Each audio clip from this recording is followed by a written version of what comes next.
সাক্ষাৎ হয়েছে। যদি আপনার জীবন চলায় দেখেন এমন কিছু মানুষের সাথে আপনার পরিচয় হয়েছে যারা আপনার ক্ষতি করার জন্য 10 তলা উপর থেকে প্রস্তুত। তাদের সাথে যুদ্ধ করে টিকার মতো অ্যাবিলিটি আপনার আমার নেই।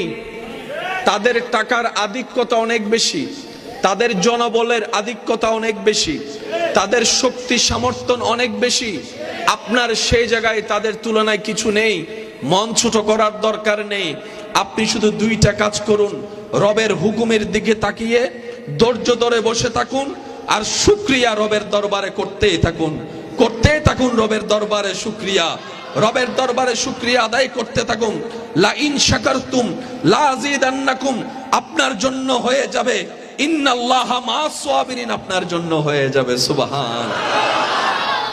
মনে রাখবেন, বান্দা যার ক্ষতি করার জন্য লাগে আল্লাহ তাআলা তার উপকার করতে চায়। সুবহানাল্লাহ বলতে হবে। আরেকটু জোরে।